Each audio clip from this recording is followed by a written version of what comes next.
Welcome to ions, electron configurations, and sizes.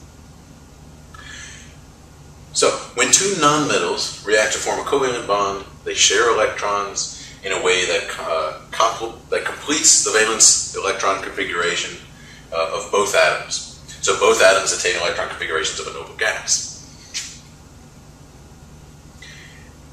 And when a nonmetal and a representative group metal, so an S or p block metal, react to form a binary ionic compound, the ions form so that the valence electron configuration of the nonmetal becomes the electron configuration of the next noble gas, and the metal loses its valence electrons. It will end up having the electron configuration that is similar to, perhaps exactly the same as the previous noble gas to that metal.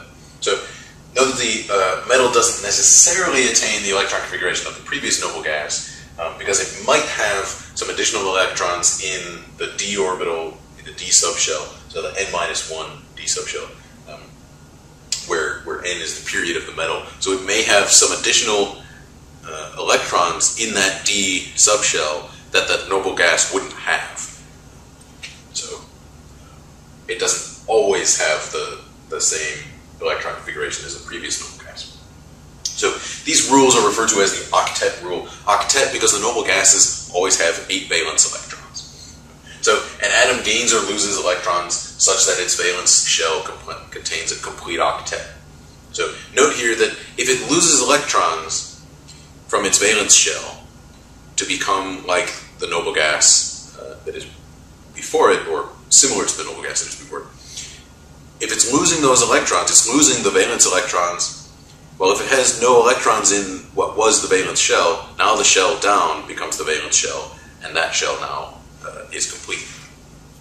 So what we really mean here are the S and P subshells are completely full. We may or may not have a full D subshell in the valence shell at that point. So metals lose electrons when they form ions, so their remaining electrons lose some shielding of the nucleus. When we have electrons around the nucleus, the electrons don't see the full total charge of that nucleus because some of the other electrons are between the nucleus and the electron that we're interested in. And any electron in between will tend to shield the nucleus because that electron will repel the other electron that we're interested in away from the nucleus. And so the electrons that are on the outside don't see the full charge of the nucleus. They see a shielded nucleus where a charge is much closer to 1 instead of however many protons are really in the nucleus. So, but what this means is that when we lose electrons from a metal, the remaining electrons are losing some of that shielding effect. And that means the electrons that remain become closer to the nucleus because they're losing some of that shielding. They're seeing an effective higher charge, effectively a higher charge on the nucleus than they were before.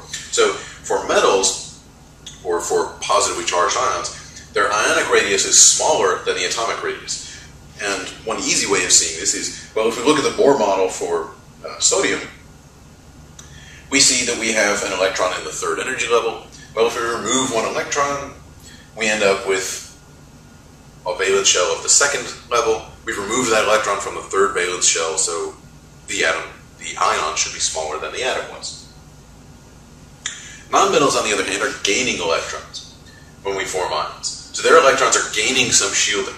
So they see the valence electrons are now seeing even less of a charge from the protons in the nucleus. And that means that they're going to move out some.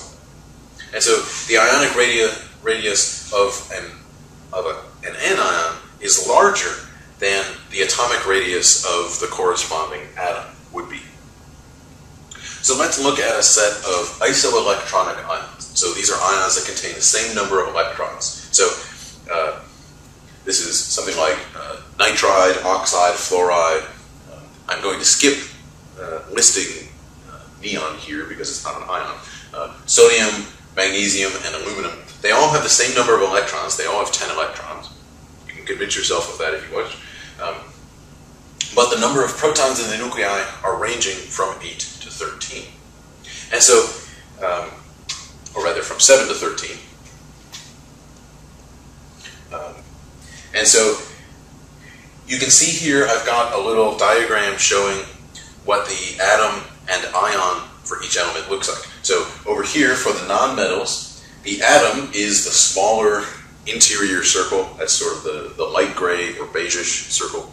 The outer circle is the ion.